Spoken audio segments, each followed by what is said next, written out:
All opinions and comments expressed by the hosts and guests of this podcast are solely those of the individual speakers and do not represent the views or positions of any theater or theatrical organization with which they may be affiliated.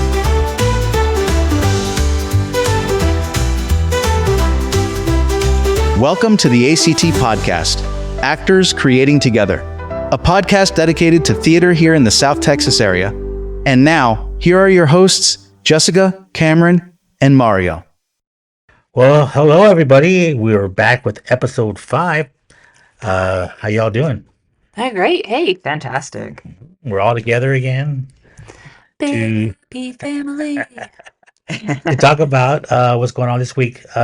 We have an interview coming up right here in a few seconds with Ken Yarbrough, director of Young Frankenstein, a show that's being put on at the Port Aransas Community Theater. Which was a phenomenal show. We got to see it last night. Yes, we did. We got to see it. Jessica and I got to go check it out, and we will talk a little bit about it on the other side of the interview. Cameron, you got anything to say before we go to the interview? Anything genius to say? Anything genius? Shoot, I don't know. I think we should just listen to Ken's awesome interview. Yeah, it was an awesome interview. So yeah, without further ado, here's Ken.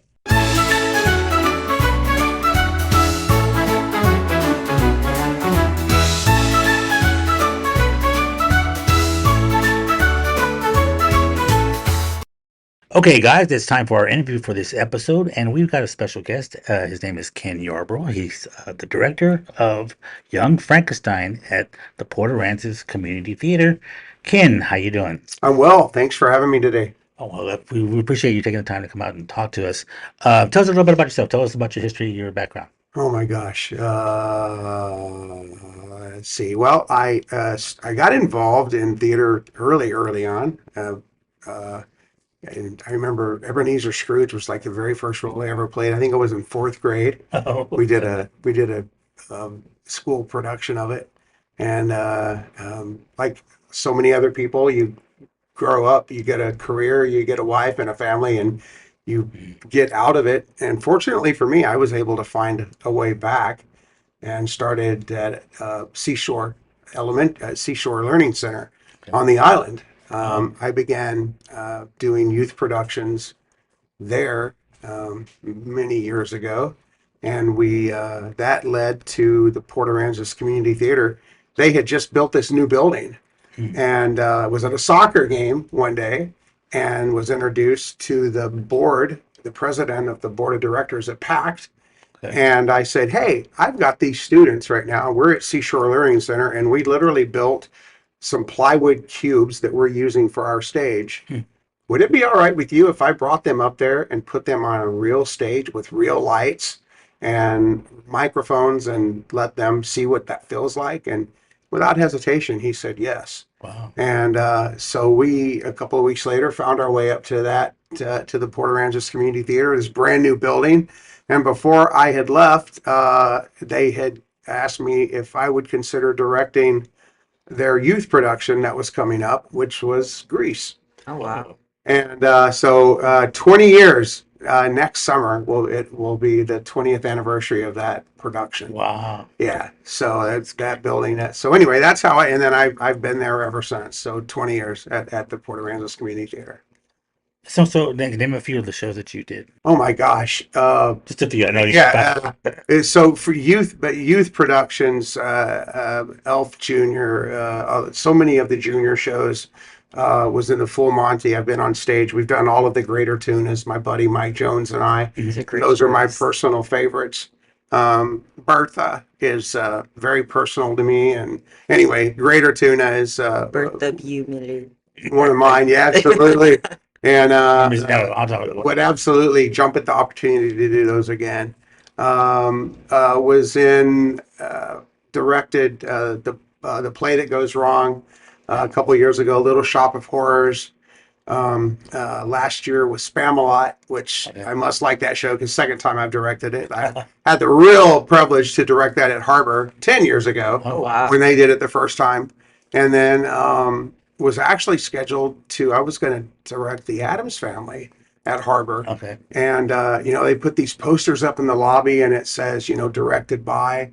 and the Addams Family poster was right there, center when you walk in the door at Harbor. And who doesn't want to direct at Harbor, right? Sure. For us, that's like, and then we had this little thing called Hurricane Harvey. Mm-hmm. And at the time, I was president of the board of directors at PACT. Mm-hmm. And I just didn't feel like it was a good time for me. We had to rebuild the theater. It was awful what happened to us. And so I stepped down and wasn't able to direct it then. But a couple years ago, we did do it at community theater. So anyway, so that's in a nutshell that's where I am. But some told probably everything together, either working tech, directing, producing, whatever, probably somewhere around 90 shows Wow, in 20 years. that's great. That's impressive. So One more question. I'll give it to Cameron. What initially attracted you to directing Young Frankenstein? That's the new show that you're directing now. What got you to do that? it's Mel Brooks, Yeah. and I love Mel Brooks. I love comedy. If you look at the things that I've directed, they're all comedies. That's what I know. And so when they decided they were going to do Mel Brooks, Young Frankenstein, I'm like, I'm all in. I mean, what's not to love, and so, and then I realized that it was the musical, of course. Mhm. And so then I started listening to the music and fell in love with the music because it's all this big band, lots of horns and a full orchestra. And I'm like, okay, this is good. It's actually a lot of times when you're in a musical production, you'll be able to attest to this. I think you're like, I don't want to hear that song anymore. I'm so over that song. And then you'll find a musical like Hedwig that you could just put that music on in the background and it just goes on. And this is one of those shows. The music, we get the rehearsal tracks before the show, and right now I could bring up my phone and show you those rehearsal tracks. I listen to literally like background music because it's big band type stuff, and so put the two together, and that's how I came to be where I am. That's awesome. So, what has been the most rewarding part of the directing process for the show? For the most rewarding aspect for Young Frankenstein for me has been so many new people coming into the production. People, if you ask them about Port A, it's like, oh, we might as well be driving to Oklahoma. It's so far. But it's really not that far, depending on where you live. It takes me about 20-25 minutes to get to the theater, and I live on Airline. And so now there are days when it's a little longer than that, but there are days when it takes me longer than that to get downtown. Okay. And so we're always thankful when we have people that are willing to make that drive out to be a part of our stuff. And this time we have our Frederick Frankenstein is our first time on our stage. We have a married couple, Lee and Joel, first time on our stage. We have our Elizabeth. It's only the second time she's been on the stage. And so, I mean, we only have 10 people in the whole cast, and 6 of them, it's the first time they've been on the stage. So that, to me, that's amazing, and that's what I love to see for the theater, because that means that we pick the right shows. People are willing to make that sacrifice and drive out and be part of our family, and then hope once they get out there, they like it and they see, okay, I could do this, and it's worth the drive to be part of this. And it's always great to see like fresh new faces on stage. Always. It is. And there for a while, I know everybody was tired of this, because it was like, what else can he possibly be in? Well, audition and I won't be in it. And but yeah, it's always great to see that. And we also have a live band with this show. Oh, great. And so that we just finished our Sitz Probe last week, and the people in the band and the people in the cast that have never gone through that before, watching them see, wow, there's a person up there playing the drums. There's a person up there on the keyboard and on the violin, and we've got to find a way to mesh this together. And watching the wonder and the frustration at the same time, it's almost like, well, what are we doing? But then when it comes together, man, it's just so rewarding. And not just for me as a director, but for them. Right. You know, I mean, you can't pay for that kind of education. It's a very fun process also to go through. It's very fun. Absolutely. And it's tough. It's emotionally, we were so emotionally and physically drained after 2 days. And we, you know, you get short tempered and you're like, no. And you're like, that's a ferment. We're going to hold it. We're going to hold it. We're going to repeat measures 61 through 65. How many times do we have to say it? Well, I guess you're going to say it 4 times because that's how many times we're going to repeat it. And, but we made it through. And then, so yeah, thanks for asking. I love, I love that. It's wonderful to see all that happening on our stage. So my next question for you is, how do you go about collaborating with your cast and crew to bring the quirky story to life? Oh, good question. So I am the type of director that probably you either like what I do or you don't, because I'm all about the creative process as a group. We'll have conversations about, you know, what, or somebody will say, for instance, Elizabeth, there's a scene in the show that, you know, when the movie first came out 20 years, no, more than that, 40 years. Yeah, about 40. Oh my, oh. Yeah, I know. You know, there's a scene Was there where the with- monster is confronting Elizabeth, and it's very unnerving to watch that and hear it in this modern context. Then it probably was too, but we saw it differently. We felt it differently. And so getting with those actors and saying, okay, we know that this is an uncomfortable section, but it was written in humor. What can we do in our modern brain to bring humor back into this? Because we're not going to cut it. It's here. It's part of the evolution of the story and the characters. Right. Because this is where she meets the love of her life. What are we going to do? And so having those conversations with them and allowing them to discuss their comfort and where they want to go with it and what they see, and then putting the ideas and suggestions together and watching it, it's really, and it's turned into be probably one of the funniest scenes in the show. You know, so we went from one to I really don't even want to watch this to now everybody's cracking up when they rehearse it. So, so I'm very open. We reach a certain point in the production now where that conversation, the creative process kind of has to be put on hold. Right. And rather than it being an open mic and share thoughts every time you have one, it's I'd like to talk to you afterwards. Absolutely. But right now we've got to focus on this and get it done. And so up to a certain point, you know, and I always have those talks and say, this is now we're changing, you know, we've had this and now we're going into this next phase. And it's a little bit more intense and it's a little bit more probably sassy. And I'm not gonna be probably as funny and as joyful, but it's not quite Tech Week. So, but it's also not the first day where we're all loving and singing all great stuff to each other.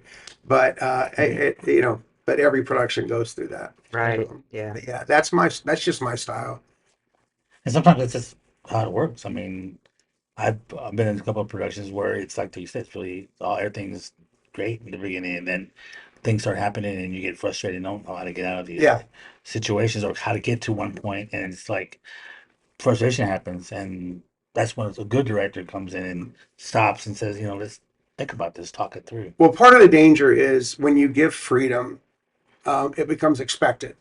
Right. And then when you say, hold it, then you run the risk of hurting feelings and stepping on Yes. toes and not validating. Right. And so I try to be, I try to always, I try to be respectful in all of that. Um, but there is a point where, and this is what I'll just tell you what I tell my actors: you don't see what I see. Right. You see from your perspective the other people on stage. And so when I ask you to do X, Y, A, D, you may think that's out of order and it doesn't work. But trust me, from where I'm sitting, it absolutely works. And it's funny if you will just do that. Right. And I'm happy to say that usually works. And then sometimes I'm absolutely wrong, and they'll come out and we'll run it a few times, and I'll be like, you know what, we're going back. This is right. And I'm also human enough to be able to admit when I'm wrong too. Sure. Not very often, but it does happen. I mean, personally, I like it when a director is willing to listen to an actor's suggestions. Like, okay, let's try it. Let's try what you're saying. If it doesn't work, we'll do it my way. Like, I love when directors like open to suggestions from actors. Well, look, at the end of the day, you're the one that has to sleep with those characters. Right. You're the one that has to figure out where they're coming from. And we just had a lovely conversation about Hedwig. And that's a character that you've got to wake up with. Bertha is someone I happen to know very well because that was my grandmother, and so but I have to, as an actor, I'm the one. Now you can, as a director, if you want to offer and say, let's talk about your background. What do you see? And have those conversations. But I don't think, maybe I just haven't found that piece yet. But I don't think that there's a director that can come in and say with 100% accuracy, this is the character that you're playing. This now maybe David Mamet, maybe some of his stuff, but I just don't see that. I think there's always an opportunity to reinvent and add something to a character, even if it's been done over and over and over and over and over. I think there's always something that can be added in to make it meaningful to the person that's doing it. So, and a show like Young Frankenstein and Spamalot and all of these musicals that are based on movies and shows that people know, all of the lines in Young Frankenstein, I'm quite a brilliant surgeon. Perhaps I could help you with that hump. What hump? All of those lines and all of that, you really get concerned about because people come with the expectation of it sounding and looking like the movie. Right. And so there's a real thin line for us as thespians, if you will. How do we make it unique enough of a production but still be respectful to Gene Wilder and Madeline Kahn and Cloris Leachman and Kenneth Mars and all of those people that were in that movie that have made it so iconic. And I think because I'm so proud of these actors and the people that are in this show, I think they've done a brilliant job of meshing the past with the current. And they've taken the characterizations and they've found a way to make it respectful. And at the same time, you would recognize Frau Blucher and at the same time, she's got her own style of doing it. So anyway, that's, but yeah, absolutely. I agree with you. Actors have to have input. Exactly. So what do you hope the audience takes away from your production of Young Frankenstein? Laugh. It's Laugh. comedy. Other than that, Laugh. Don't take yourself so damn seriously. You're not that important. Seriously. I look, everybody, we have gotten in our culture right now, and I am not in any way politicizing or taking a stand. I'm just saying we forgot to laugh. and this is actually my director's notes for the show. You know, comedy is supposed to make us uncomfortable. Right. Comedy is supposed to be introspective, and it's supposed to give us those moments where, wait, we're laughing at this. Why? The scene I brought up earlier, you know, it's very just uncomfortable because the monster has kidnapped her and taken her hostage and holding her in a cave, and he's about to, the enormous Von Stucker. And so it's you have to find a way to laugh at that. And when you leave the theater, I not only want you laughing and thinking maybe about when you saw the movie and who you were with and how many times have you seen the movie, and maybe you showed it to your kids or to your grandkids, or maybe you've shared that experience. Well, now you've got the musical that you're going to be able to see, and I hope that you walk out singing some of the songs. I mean, putting on the Ritz, people know that one. And I hope you walk out singing, but I just want people to laugh. I want them to come and have fun for, the 2 hours that we're on stage.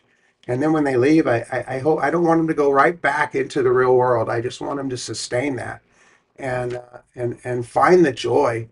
And because we've lost that through COVID and so many other things that we've gone through. So anyway, that's what I hope people walk away with. Just I'm sure they will. Some joy and some laughter. I'm sure they will. I know some of the people in the cast, so I know that you're all doing a great job. So we're gonna end it with this last question. So for those listening, who might be considering coming to the show, what would you say to convince them to get their tickets and experience this unique performance? Well, if they're still listening, then that's a hook, right? If they've listened to me babble about myself and how important I am, then they're still listening. Then they already bought a ticket, right? You better. I will say this though, as a matter of public conscience, that it's not for everyone. Mhm. Even though it's funny and it's modern, but it is definitely it's for adult audiences. And so I would caution bringing young children. It's just, you come see it first and then decide if it's something that would be appropriate. But just as a matter, it's not that I probably shouldn't have. Anyway, we're gonna say the same thing on in all the advertisement. Right. It's like Rocky Horror Show. Right. It's a show that's hilarious and fun, but just know that we're going to be offensive. Right. That's what we're going to do. It's Mel Brooks. Right. It's Mel Brooks. And if you don't think Blazing Saddles is still funny, then you're not going to think this is funny. Exactly. So and if you've never been to Port A, or if it's been a while, we've got so many great restaurants, and come out, spend the afternoon, have a dinner, go to the show, or if you want to go to the show and then go afterwards, we've got restaurants that are open late, and we would love to have you come out and just visit Port A. It's not that far. Right.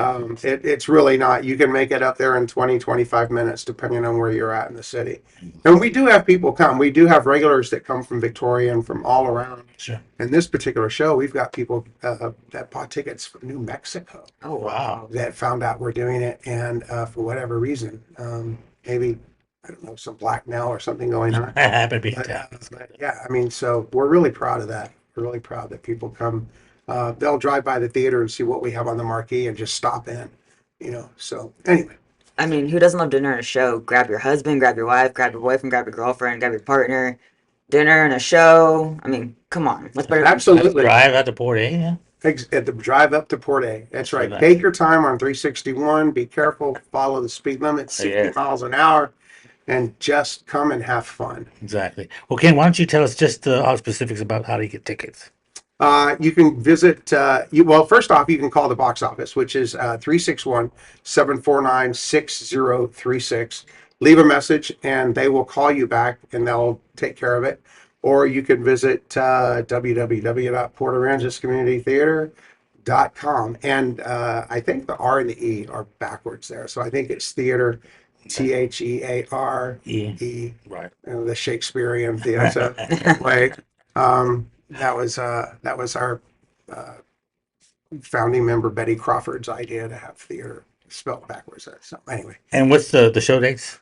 we open on the 9th, Thursday, Friday, Saturday, curtain at 7:30, Sundays at 2:30, and we close on the 26th of October. So we run for 3 weekends, Awesome. 12 performances, and we'd say hi. Let me know that you saw that, you heard this, and I'll let you guys know too that they said hey. Should we give them a password or something? Yeah. Give them The password is ACT. Password is password. Password 123. There you go. Well, Ken, thank you so much for joining us. We appreciate you taking the time to. Been looking forward to this as soon as I saw this come up. So it looks great. The previews I've seen online look really good. So I can't wait to see it. Thank you very much. I hope so. I hope you're pleased. Thank you, Ken. So that was Ken Yarbrough, director of Young Frankenstein. That was such a great interview. What do you think, guys? Loved it. Fantastic. Awesome. I'm sad I wasn't there. Yeah. Well, see, I know. it's got to do a lot of honeydews when you own a house. I know. It's kind of. Big drama in the house, but tasks got accomplished. Part tasks. But yeah, anyway. I got a long list. Anyway, so Jessica and I got a chance to check out Young Frankenstein last night. Its preview. It was so good. It was a packed crowd. A lot of It people was. there. It was great. The stage was great. I think the performances were It was really good. my first time to be at that theater. I mean, mine too. I mean, since I- Harvey. Absolutely. They've redone it since Harvey. But yeah, I love the setup. it's Absolutely a very wonderful nice, setup. nice stage. It looks like they have a lot of room. Yeah, lots of room. Great stadium seating for great view. No one's heads in your way. Yeah. That's really important, True. I believe. Great stage, great technology, just very well put together theater. So we got to see the first preview of it, and from my understanding, I've seen the movie a few times, so I'm familiar with what's going to happen. So there were, in my opinion, I saw a lot of the lines that were in the movie or in the play, and they did them justice. I think Everett does a really good job playing Dr. Frankenstein. Frankenstein. Bless you. Yes. He does a good job. In my opinion, he almost sounds like Gene Wilder. Yeah. But that's just the way he speaks. So I think that just happens to be a good coincidence. And he also sings. This is a musical, so of course there's a lot of songs. Yeah.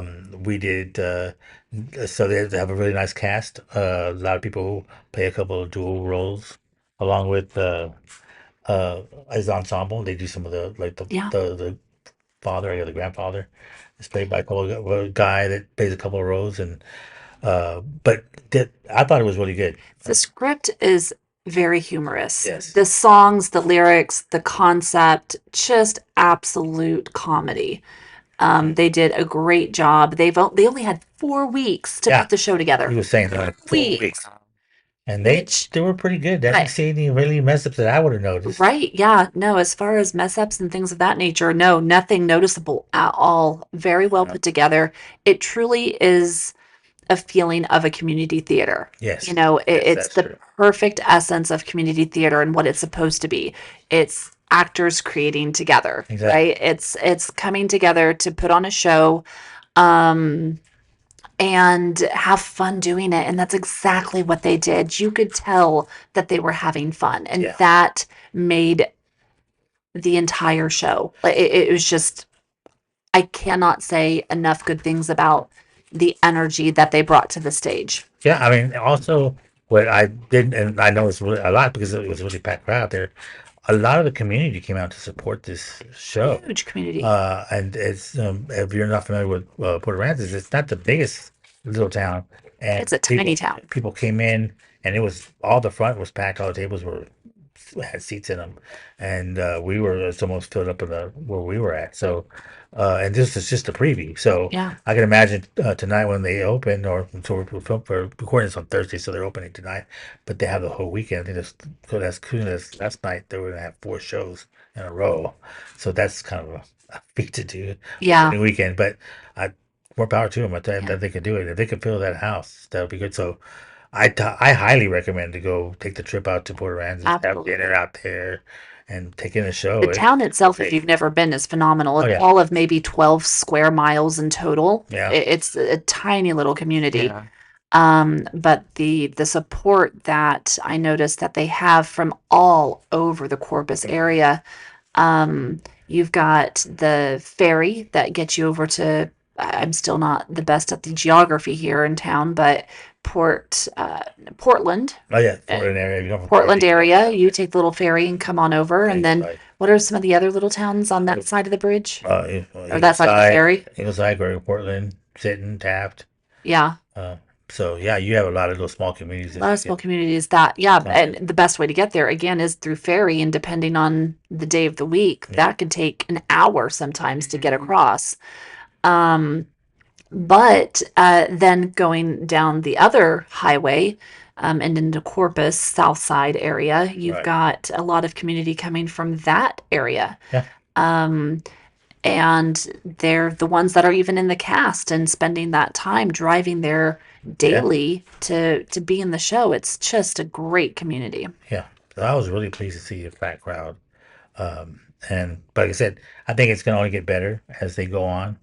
So if you are interested in taking a look at a great musical, make a trip out to Port Aransas and check out the show. Tickets are pretty reasonable priced, and the seats are and the community, like I said, the people are nice. Have a nice little concession stand there too if you want to drink or Yeah. popcorn, what have you. And Ken was so gracious to do the interview. He was emceeing last night, kind of giving away prizes and stuff, and telling us that he's actually retiring, that this is his last production. And so, if you go and you take a look at the show, you'll see Ken in a surprise role. I guess they don't really announce him being in this role, I think, but he ends up being in the role. And I didn't know it was him until they said it was him. The only I would reason never I know. noticed it was him is I was able to see his shirt. Sure, okay. And so when I saw the shirt, I'm like, is that him? That sure is. And then you gotta look and It's- try to find him around the audience. He wasn't there. it was So it was a great part, and he did a really good job. amazing job. It was really good. So by all means, if you guys get a chance to go out there, take a look at it. Cameron, you need to go. I plan on You have going to go. sometime soon. They have some. It's gonna be great. I'm gonna probably go back again and take a look at it. I'm thinking about taking my kids. Yeah, my husband saw it with me last night, and so I would love to take the kids to see it. It's not the most, Appropriate. age. Yeah, The probably. comedy. There's depending on what you allow your children to hear. There are definitely some sexual innuendos and that type of comedy for sure. Few curse words. Just an FYI, some curse words. Yeah, PG-13, PG-13, 13. right? Because there's no. There There really no isn't. actual. You don't Yeah. see anything. Yeah. It's just implied. Exactly. Yeah.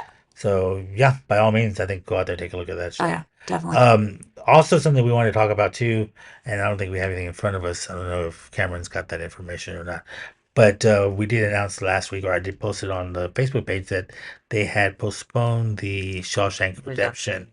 I don't know what At which theater? I heard it that was. was at the Rock. I heard that around the Facebook page. I think, if I remember correctly, it was multiple people getting sick. Yes, that's right. Yeah. I think a couple people were sick, and so they replaced it with another play. I want to say Native Gardens, but I could Native Gardens. see I was right. Native Gardens. So what that show again is? Oh, Cameron got it real quick. Native Gardens. So I think they were taking. I don't know they got the cast or not, but they're going to be replacing Yes. that show. And I just saw at their page that they already announced their next show, Oh, and what is that? A Charlie Brown's Christmas.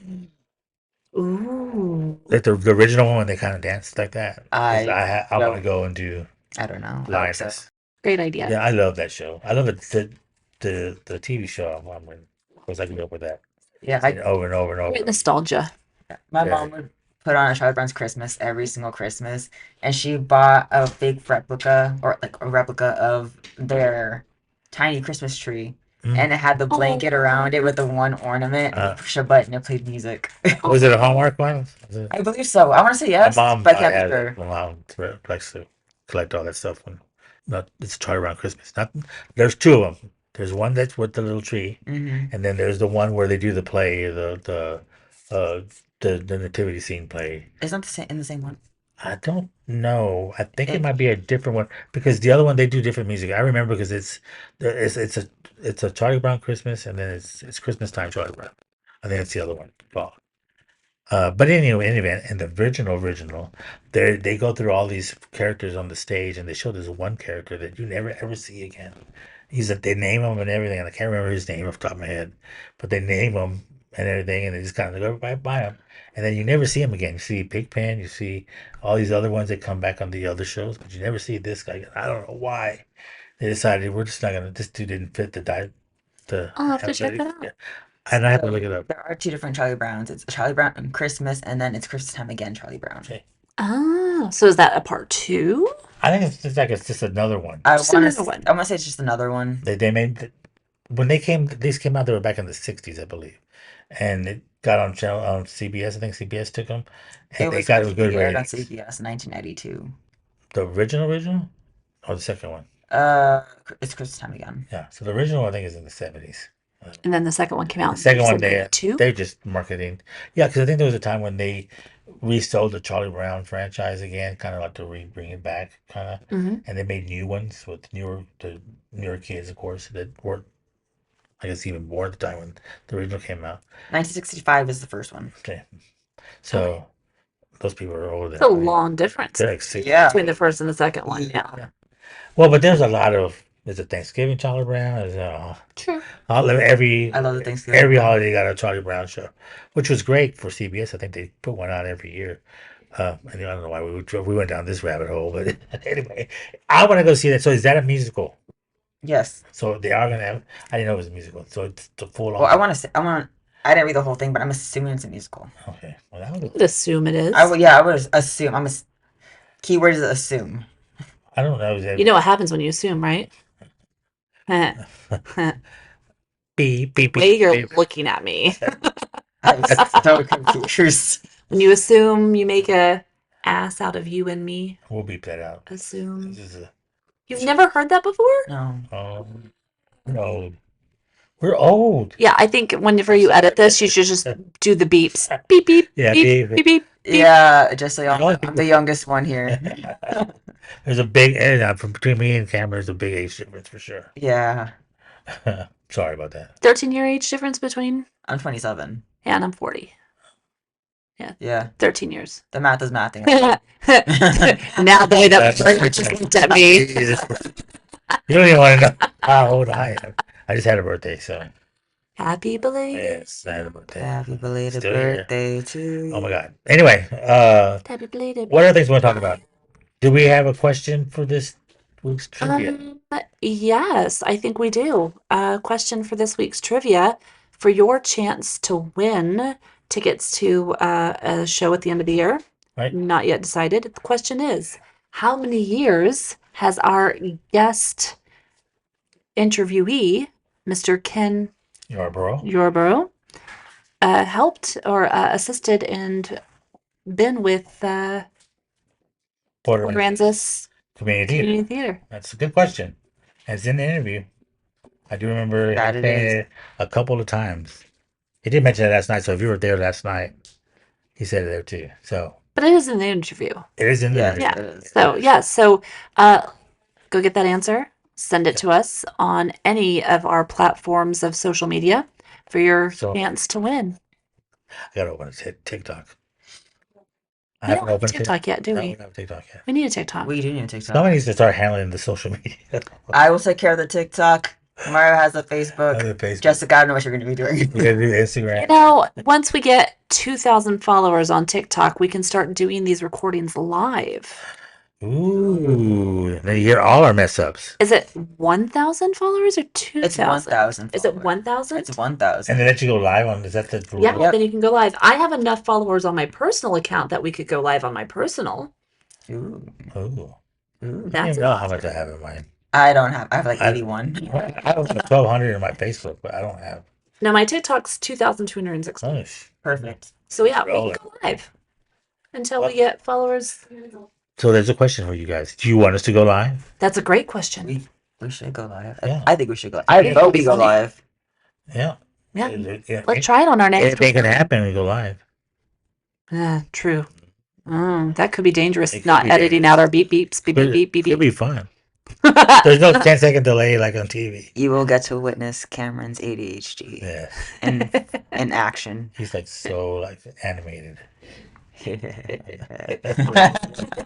his dedication. Do it. I think do it. I think that's a good idea. Love it. Also, if you have any ideas for any other podcasts that we want to do, anybody who wants us to interview, we do have a couple of things. We've already interviewed Drake, Yes, we interviewed Drake already, the director of Elf, Mhm. for Aurora Theaters. and also the lead in Rocky Horror, Mm-hmm. plays Frankenfurter, Yeah. and he's done the interview with us already. So we'll be putting that episode together soon. Yeah. Ish. And that should be out probably next week. Yeah, really excited about putting Yeah. that one together. So yeah. Anything else, guys? Anything else we want to fill in? No, just to answer Yeah. those questions. Yeah. Oh, we do have a catchphrase. Are we Yes. ready to share our catchphrase? Oh yes. Ready? I'm gonna let you y'all Ready? share it. You share it. Stay creative, friends. I blanked, so yes, whatever. She also sounds like the what's it called when they're in the radio show on SNL? Those two ladies. What? Friends. My When they're talking Alright. about baking The sweaty cookies and stuff. sweaty balls. Sweaty balls. Give me some sweaty Oh, balls. by the way, guys, Uh, I saw a play on silence once. Oh. It spoke volumes. Stuck that one in, and that was not even cool. You stuck that one in. You didn't get him prepared. Yeah, you didn't prepare. You had to prepare us. I like Do You had it. like a belly laugh. Deal with it. Oh, but anyway, well, thank you guys for being with us, and we will talk to you soon. Where our next guest will be Drake Jackson of the Aurora Theater, and we got some more in the pike that we're going to interview, including, and we don't have it down yet, and I'm not sure if I'm allowed to announce some of the things, but I'm going to just keep it to ourselves. But Can I give First- a hint of New York? first, yeah, Haha, yeah. I think we mentioned it on the last we did episode. mention it a little bit. Okay, so well, Yeah, we I mentioned think we got it confirmed. Oh, it's there. nice. So We that's- have a date? We have Ish? a date ish. Okay. Ballpark whenever we want to do it. It's good. That's going to be an amazing interview with Yes. a professional from New York. Yes. That's super exciting. Agreed. I think it's gonna have a lot of information that we might have to split it up in two parts, maybe. Yeah. We'll stretch it out so we can get some ratings. I don't know. Yeah. If you want to sponsor us, Yes, please let us Please. know. $5, Sponsorship. $10, $100, anything helps. And Well, A nickel. a nickel. We finished up the more than a nickel. I mean, Yeah. But come we'll on, you know, every cent counts. gotta start at $5. $5 for Put a a job. little, Yeah. a Put you a little shout out for $5. a shout out for $5. Local businesses, Yeah. hit us up. Well, I can sell tacos and hamburgers. I'm good. I'm good with that. I'm Absolutely. okay with that. I have no moral shame. Anyway, guys, thanks a lot for checking out this episode. We'll see you guys next week. All right. All Stay right. creative. Stay creative, Stay guys. creative. Bye, guys. Bye.